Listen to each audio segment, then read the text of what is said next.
You crave strength, not the performative bravado you see plastered everywhere, but genuine, unshakable mental fortitude. You want to stand firm when the storms of life hit, to be the rock, not the wreckage.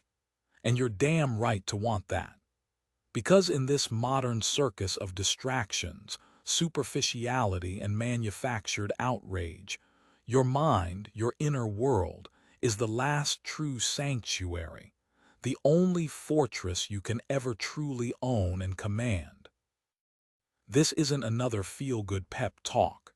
This is a blueprint, a stoic guide to mastering your inner citadel. We're not going to coddle you. We're going to hand you the hammer and chisel, lay out the ancient, battle-tested schematics, and demand that you build. This is about forging an unstoppable mindset, about destroying weakness at its root, and about embracing some brutal truths that will, if you let them, set you free. So, if you're looking for comfortable lies, click off now. If you're ready to confront what's holding you back and build something indestructible within yourself, then stay. Because today, we lay the first stone. Your inner citadel, what is it? It's not a metaphor for some vague sense of self-esteem. It's your mind, your faculty of reason, your capacity for judgment and choice. It is the command center from which you navigate reality.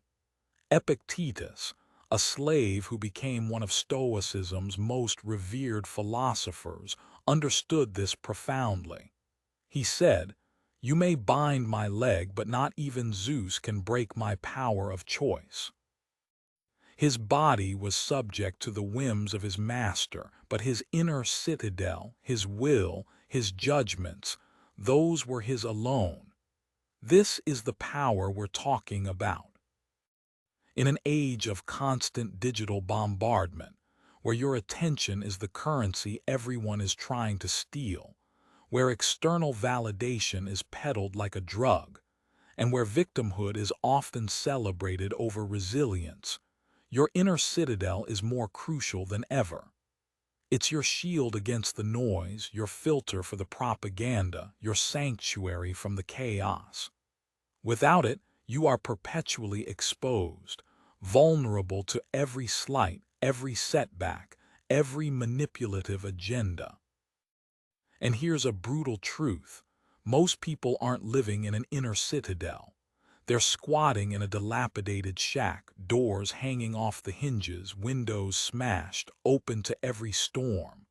Their peace is stolen by a negative comment online. Their resolve crumbles at the first sign of difficulty. Their energy is drained by things utterly outside of their control. They are, frankly, slaves to their environment and their undisciplined minds. They react, they don't respond. They are pushed, they don't plant their feet. But the promise of a mastered inner citadel is immense. It's not about becoming emotionless. It's about not being controlled by your emotions. It's about achieving a profound inner peace, an unshakable sense of purpose, and an indomitable spirit that can weather any storm.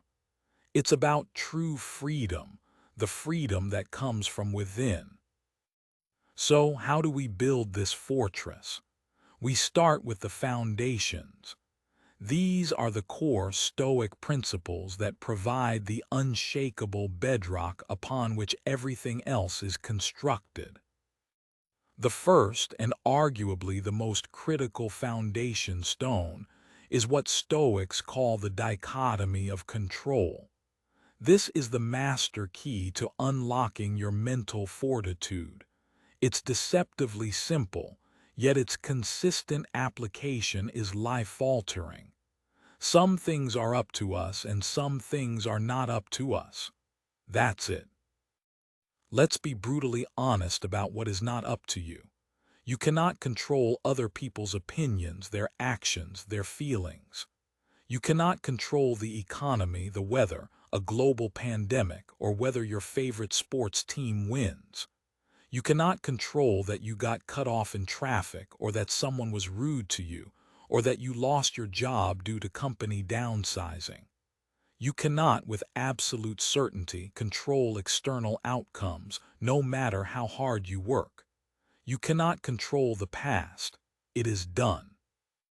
You cannot fully control the future. It is uncertain. Billions of people waste colossal amounts of precious energy, mental, emotional, physical, raging against, worrying about, and trying to manipulate these externals. It's like trying to command the tides. It's futile, exhausting, and breeds anxiety, frustration, and a pervasive sense of victimhood. You become a hostage to fortune. Now what is up to you? Your thoughts, your judgments, your interpretations of events, your choices, your actions, your responses, your desires and aversions once you train them, your will, your character. This is your domain. This is where your power lies. This is the ground upon which your citadel must be built. When you shift your focus entirely to what is within your control, a profound transformation occurs. Anxiety about the future diminishes because you're focused on your present actions, not on outcomes you can't guarantee. Frustration with others lessens because you accept their actions are their own, and you focus on your virtuous response. The energy you once squandered on the uncontrollable is now channeled into productive, meaningful effort within your sphere of influence. You move from a position of weakness and reactivity to one of strength and proactive choice.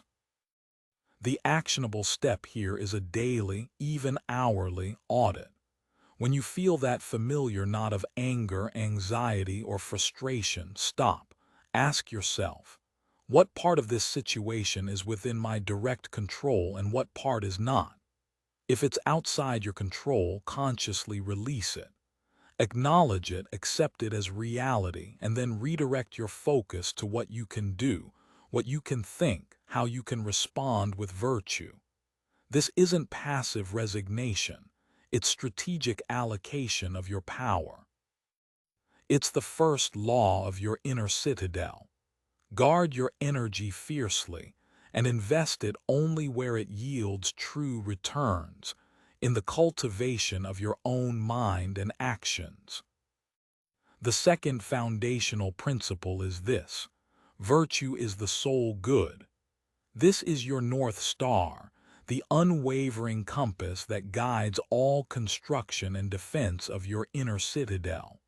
For the Stoics, virtue isn't some dusty, abstract concept.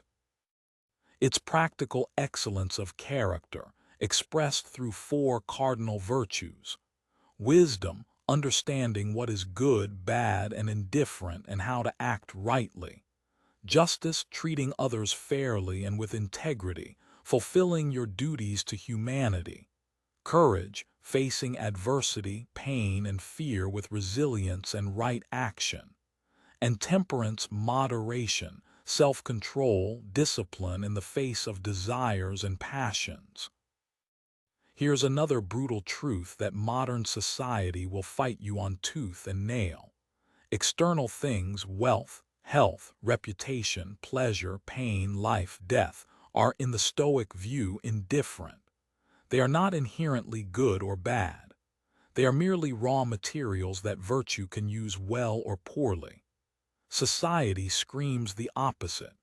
It tells you that happiness is found in accumulating possessions, chasing fleeting pleasures, gaining social status, and avoiding discomfort at all costs. This is a lie that keeps people weak, dependent, and perpetually dissatisfied. If your happiness depends on things that can be taken away from you by chance or by others, then your happiness is, by definition, fragile and outside your control. Your inner citadel cannot be built on such shifting sands. But if virtue is your sole good, then your well-being becomes unshakable. Your job isn't to acquire wealth, but to act with justice and wisdom whether you are rich or poor. Your goal isn't to avoid pain, but to face any pain that comes with courage and temperance.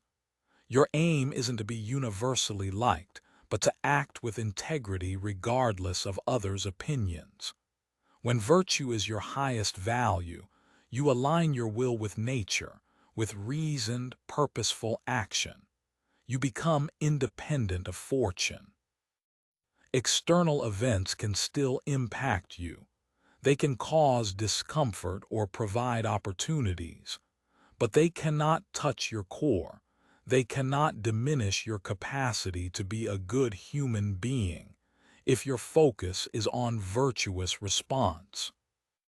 The actionable step here is to constantly evaluate your choices and actions against these virtues. Before making a decision, ask, is this wise? Is this just? Does this require courage? Am I practicing temperance? When reflecting on your day, ask, where did I act virtuously? Where did I fall short, and how can I realign with virtue tomorrow? This isn't about achieving perfection. It's about constant, conscious effort. Virtue is the steel frame of your inner citadel. Without it, the walls, no matter how thick, will eventually crumble under pressure. With these foundations laid, the dichotomy of control as your guiding operational principle and virtue as your ultimate aim, we can now turn to the bricks and mortar, the specific Stoic practices that actively build and fortify your mental resilience. These aren't passive philosophies. They are active training regimens for the mind. First, we have negative visualization, or premeditatio malorum, the premeditation of evils. This sounds grim, but it's one of the most powerful tools for forging resilience. It's not about wallowing in pessimism. It's strategic mental preparation. It involves regularly and calmly contemplating potential adversities, losing your job, facing illness, the betrayal of a friend, even your own mortality. The brutal truth is that life is inherently uncertain and adversity is inevitable. Pretending otherwise, living in a bubble of forced positivity and refusing to consider negative outcomes doesn't prevent them from happening. It just ensures you're utterly unprepared and emotionally shattered when they do. It makes you fragile. Negative visualization, on the other hand, acts like an inoculation. By imagining these scenarios, you do several things. First, you strip them of their terror. The unknown is often more frightening than the confronted. Second, you can mentally rehearse how you would respond with virtue, with courage, with wisdom, with temperance. What practical steps would you take? How would you maintain your character? Third, it cultivates profound gratitude for what you currently have. When you contemplate losing something, you appreciate its presence far more. The actionable practice: dedicate 5 to 10 minutes each morning. Don't just list disasters. Pick one or two potential difficulties, realistic or severe. Imagine it happening. Feel the initial shock. Then, crucially, walk yourself through your Stoic response. How would you apply the dichotomy of control? How would you act virtuously? This isn't meant to make you anxious. It's meant to make you strong, prepared, and appreciative. It's fortifying the walls against the siege engines of fate. Next is the view from above. This is a perspective-shifting exercise. When you're caught in the grip of some daily frustration, some perceived slight, or some overwhelming task, the Stoics advised mentally zooming out. Imagine yourself rising above your current situation, then above your city, your country, the earth, until you see our planet as a small speck in the vastness of the cosmos. See all of human history, the rise and fall of empires, the fleeting concerns of billions now long gone. The brutal truth this practice reveals is that your ego tends to inflate your problems to cosmic proportions. Most of what causes you daily stress, anxiety, and anger is, in the grand scheme of things, utterly insignificant. That argument you had, that deadline you're worried about, that social media drama, from the view from above, these things shrink to their true, often minuscule size. This isn't to say your experiences don't matter to you, but to contextualize them. How does this strengthen your citadel? It instills humility. It breaks the spell of self-importance that often fuels negative emotions. It allows you to approach problems with a calmer, more detached and rational mindset. It conserves your precious mental energy for things that genuinely warrant it. The actionable step: when you feel overwhelmed or agitated, pause. Close your eyes if you need to. Perform this mental zoom out. See yourself and your concerns from that cosmic vantage point. Feel the perspective shift. It's like opening a window in a stuffy room, letting in fresh air and clarity. Then there is the formidable practice of Amor Fati, loving your fate. This goes beyond mere acceptance of what happens. Acceptance can sometimes be grudging, passive. Amor Fati is an active, robust embrace of everything that occurs in your life, good or bad, pleasant or painful, as if you had willed it yourself. It's seeing every event not as an impediment, but as a necessary part of your unique path, an opportunity to practice virtue. Nietzsche, heavily influenced by Stoic thought, famously said, "My formula for greatness in a human being is Amor Fati, that one wants nothing to be different, not forward, not backward, not in all eternity. Not merely bear what is necessary, still less conceal it, but love it." The brutal truth here is that resisting reality, wishing things were different than they are, is the primary source of human suffering. It's a declaration of war against the universe, a war you will always lose. This resistance is a profound weakness, a constant drain on your inner resources.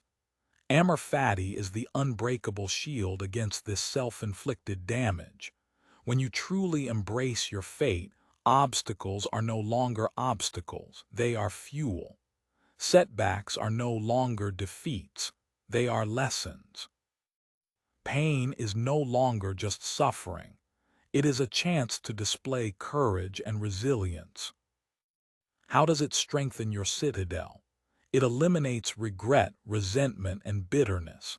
It fosters a profound and active resilience.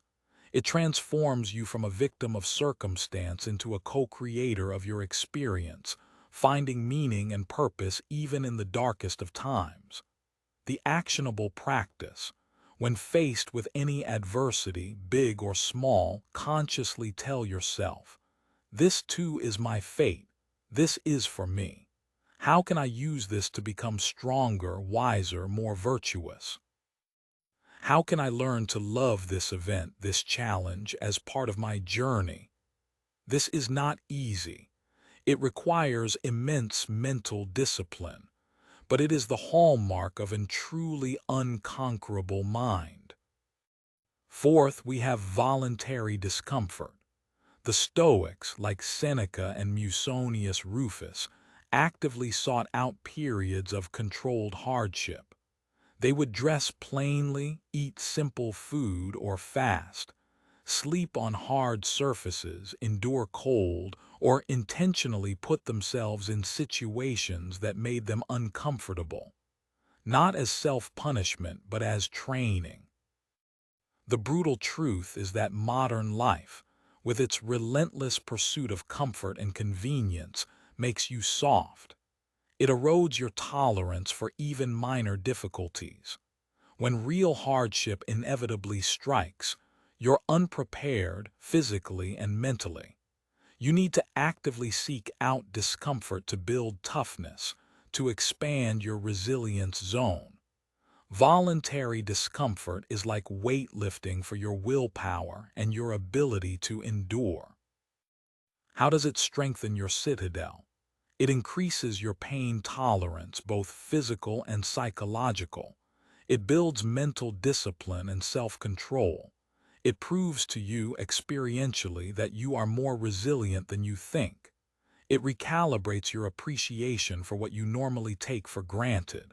When you've voluntarily gone without, you're less fearful of involuntary deprivation. The actionable step: start small but be consistent. Take cold showers. Skip a meal occasionally if health permits. Sleep on the floor one night a week. Intentionally choose the harder path in a safe context. Perhaps it's speaking up in a meeting if you fear public speaking, or choosing the stairs over the elevator. The key is to push your comfort zone boundaries regularly. This forges the steel in your spine. Finally, there's mindful reflection, or Stoic journaling. This is the daily inspection and maintenance of your inner citadel. At the end of each day, the Stoics would review their actions, thoughts, and judgments. Seneca outlined his practice. When the light has been removed and my wife has fallen silent, aware of this habit that's now mine, I examine my entire day and go back over what I've done and said, hiding nothing from myself, passing nothing by. The brutal truth is that without consistent self-reflection, you are doomed to repeat your mistakes. You remain blind to your patterns of negative thinking, your emotional triggers, and your failures to act virtuously. You cannot improve what you do not measure or understand. An unexamined life, as Socrates said, is not worth living, and an unexamined mind cannot be fortified. How does this strengthen your citadel? It increases self-awareness, which is the bedrock of all self-improvement. It helps you identify where your judgments went astray, leading to negative emotions or unvirtuous actions. It allows you to consciously plan for better responses in the future. It reinforces good habits and helps you to correct errors. It's an inventory of your inner state. The actionable practice: every evening before sleep, take 10–15 minutes to journal. Ask yourself questions like, what did I do well today according to Stoic principles? Where did I fall short? What passions or negative emotions assailed me and what judgments led to them? How could I have responded more virtuously? What did I learn? What am I grateful for? What will I focus on improving tomorrow? Be honest. Be ruthless with your self-assessment, but compassionate in your intention to improve. This daily audit ensures your citadel's defenses are constantly being checked and repaired. Now that we've covered the foundations and the building practices, we must address how to actively defend your inner citadel against the inevitable assailants. Those forces, internal and external, that seek to breach your walls and undermine your fortitude. The first and most common assailant is negative emotions: fear, anxiety, and anger. The Stoic view is revolutionary here. Emotions are not mystical forces that randomly afflict you. They are, for the most part, the product of your judgments. Change the judgment, and you change the emotion. Fear and anxiety, for instance, are typically rooted in judgments about future unknowns or perceived threats. What if I fail this presentation? What if I get sick? What if they don't like me? These are often projections onto things outside your direct control, or an overestimation of the badness of a potential outcome. The defense here is to rigorously apply the dichotomy of control. Is the thing you fear within your control? If not, your anxiety is misplaced energy. Focus on preparing as best you can your actions and accept the outcome external. Use negative visualization to confront the worst-case scenario and realize you can likely handle it with virtue. Challenge the judgment. Is this outcome truly catastrophic or merely inconvenient? Can I survive it? Can I learn from it? Anger is often a judgment that an injustice has occurred, that someone shouldn't have done what they did, and that anger is a necessary or justified response to right this perceived wrong. The Stoics would challenge this. Marcus Aurelius reminded himself, "The best revenge is to be unlike him who performed the injury." Is the injustice truly a malicious act, or a mistake, or simply someone acting from their own, perhaps flawed understanding? Is your anger a productive response, or is it clouding your reason and leading to further unvirtuous action? Does it serve your higher purpose or just your ego? Often, anger stems from unmet, unrealistic expectations about how others should behave, expectations that are outside your control. The brutal truth about emotions is this: you are responsible for them. Blaming other people or external events for how you feel is an abdication of your power. It makes you a puppet whose strings are pulled by everyone and everything around you. The defense involves cultivating the habit of pausing before reacting emotionally. Interrogate the underlying judgment. What am I telling myself about this situation that is causing this feeling? Is that judgment true? Is it helpful? Can I reframe it in a more rational, virtuous way? This cognitive disentanglement is a core defensive skill. The second assailant is external pressures, societal expectations, and the opinions of others. We live in a hyperconnected world that constantly bombards us with messages about who we should be, what we should want, and how we should live. The pressure to conform, to seek approval, to measure our worth by likes, followers, or the applause of the crowd is immense. The Stoic defense is built on a profound indifference to things outside your control, and the opinions of others fall squarely into this category. Epictetus was blunt. If you want to improve, be content to be thought foolish and stupid with regard to external things.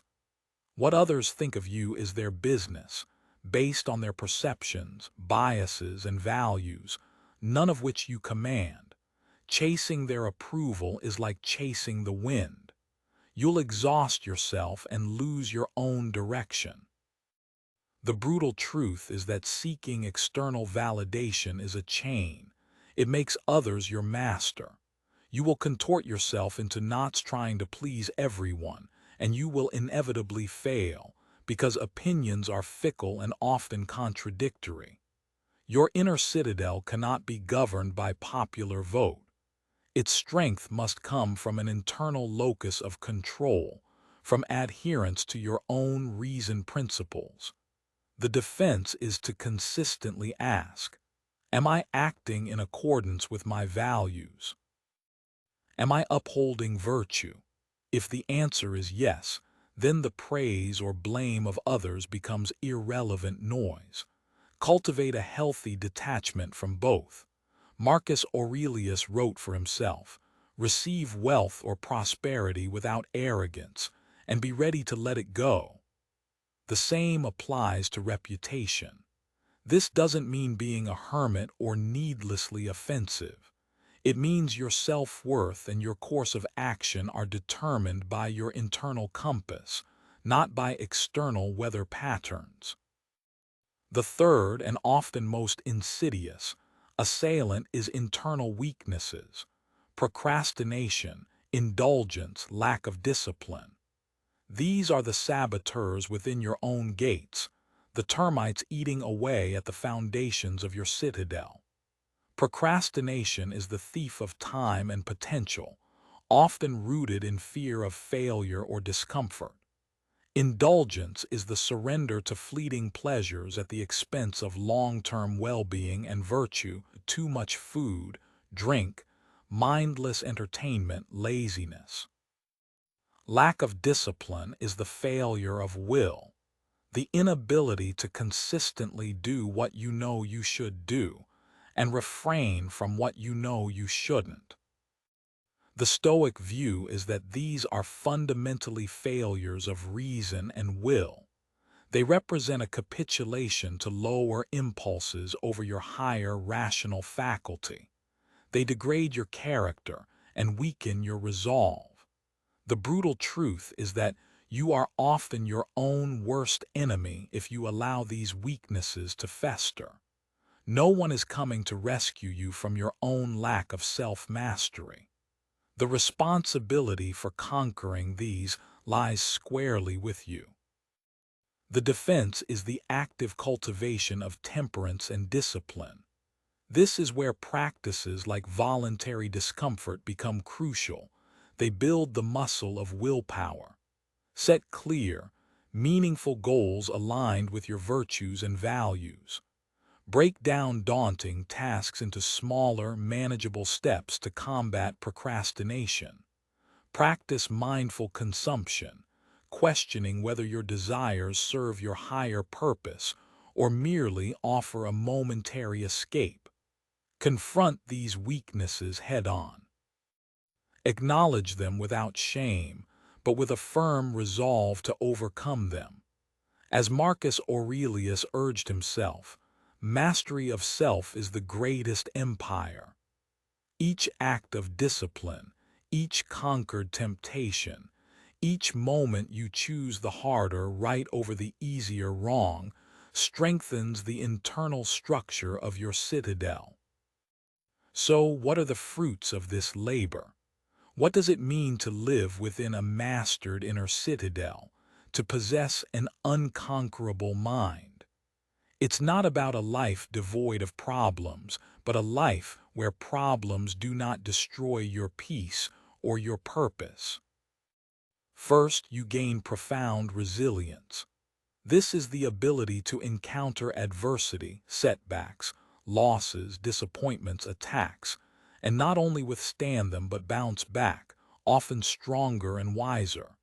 It's not about being immune to pain or difficulty, but about not being broken by it. Your citadel may be battered by storms, but its foundations hold firm, and you have the tools and the will to repair any damage. You see challenges as tests of your character, opportunities to practice your stoicism. Second, you cultivate inner peace, what the Stoics called ataraxia, tranquility, or apatheia, a state free from disturbing passions. This isn't a zombie-like apathy or emotional numbness. It's a deep-seated equanimity, a calm clarity that persists even amidst chaos. It comes from understanding what you can and cannot control, from aligning your will with virtue, and from detaching your well-being from fickle external circumstances. Your happiness is no longer held hostage by the outside world. Third, you discover a robust sense of purpose and meaning. By living in accordance with nature, that is, with reason and virtue, and by fulfilling your duties to yourself and to humanity with justice and goodwill, your life takes on a profound significance. Your purpose isn't found in chasing external achievements, but in the daily cultivation of your character and in your virtuous engagement with the world. This is a purpose that cannot be taken away from you. Fourth, you develop an authentic strength and presence.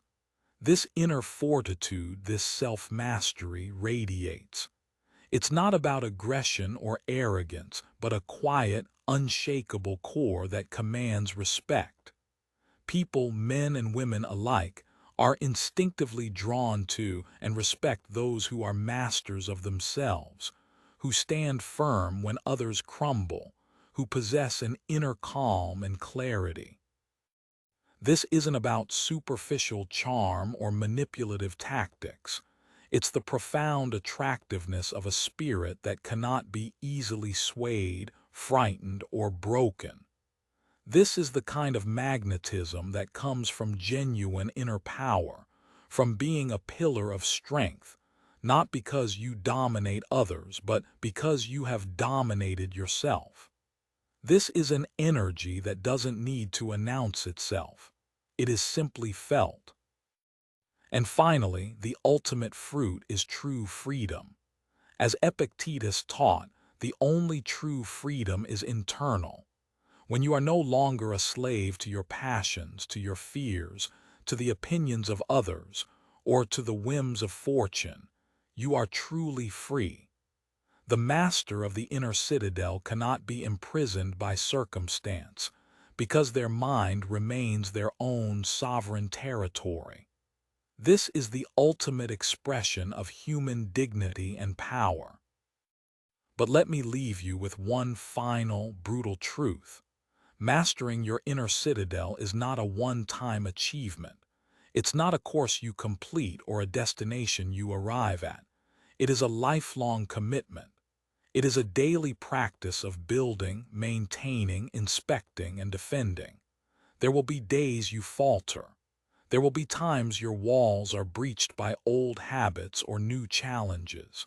The work is never truly done. The path of the Stoic is a path of constant vigilance and continuous improvement. So what now?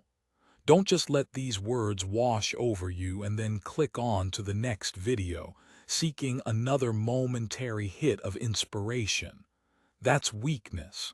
That's the path of the eternally unfulfilled seeker. The time for passive consumption is over. The time for action is now.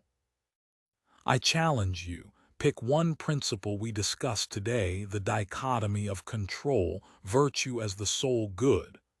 Pick one practice, negative visualization, voluntary discomfort, stoic journaling, just one, and commit to implementing it imperfectly at first, but consistently starting today.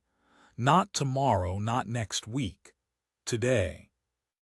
This is your life. This is your mind.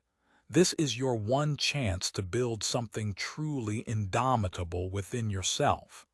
The chaos of the world isn't going to lessen. The demands on your resilience aren't going to disappear. The only variable you can truly change is you, your inner strength, your mental fortitude. Stop waiting for permission. Stop waiting for the right time. The right time is an illusion.